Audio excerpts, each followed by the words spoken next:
Lemoore Fan by David Smith. Part 3 of Mojave Crossing. While driving up the twisting, turning, winding road back to camp, Kevin was thinking about his father. He'd known about Louis L'Amour's books most of his life and had always connected them with his dad. L'Amour's name had come up in conversations with other people he knew besides his wife Maggie.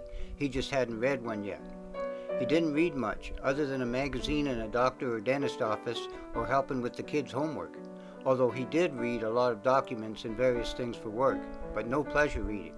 He'd studied hard in high school, then college. His last year at college, he'd read a lot with Maggie. They read out loud to each other. This was how they had studied. They wanted to be together as much as possible, and this was what worked for them. Now that he'd started a L'Amour book, he was surprised at how much he was enjoying it. He remembered his dad would tell him different parts of some of the books. Now he understood why. With the way his father had gone on and on about the stories, they must all be great. His younger brother and father had been killed by a drunk driver who had run a red light doing 100 miles per hour. Kevin was 8, his brother had been 6. This had left him and his mother alone.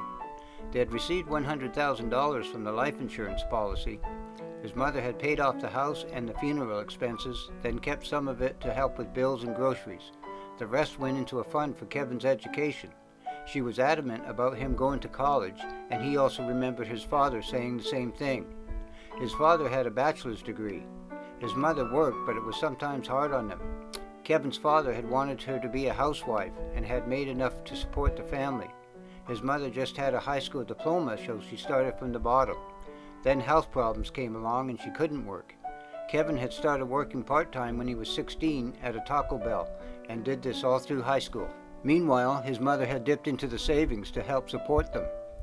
Kevin's mother pushed him towards a degree in business, so he majored in that, but wasn't exactly sure where he was going with it. Then he'd met Maggie in his last year at the California State University of Northridge, or CSUN. She was in her second year. It was love at first sight for both of them. It was just getting dark when Kevin turned into the campground. He parked and walked into the tent. "Hi, baby," he greeted Maggie. "Finally," she said, and walked into his arms. After a few minutes, they broke apart. A belt broke on the van. A new one had to be brought from Bakersfield. "You won't believe what I did," Kevin told her, smiling. Maggie looked at him, waiting. Kevin held up the book. "I started reading a Louis L'Amour book." Maggie was surprised. "How'd that happen? You don't read." "They had quite a selection of books to read while you wait," Kevin answered. "I was drawn to a L'Amour book right away. Of course, I was thinking of my dad. I found one called Mojave Crossing. I really like it a lot. Are all of his books this good?" "I enjoyed the ones I read," Maggie responded. "I'm going to check Amazon and order some," Kevin said. "Remember we watched the Sackett movie?" Kevin asked her. "Of course," she answered. "Tal Sackett is the main character in it," Kevin continued. "Sam Elliott played him. I've been picturing him as the character. It makes it more interesting for me to put a face to the story. Some of the story takes place in LA, which makes it even more interesting." "My mom probably has my dad's collection," Maggie said. "I'll check with her tomorrow. There's no signal here. I tried to call you several times. Maybe there will be in Kernville when we go river rafting." "Okay," Kevin said. "Where are the kids?" "They're off playing with some kids they met," Maggie answered. "I saved your dinner for you." "Thanks, babe." Kevin sat down. Maggie put his dinner in front of him and he began eating his steak.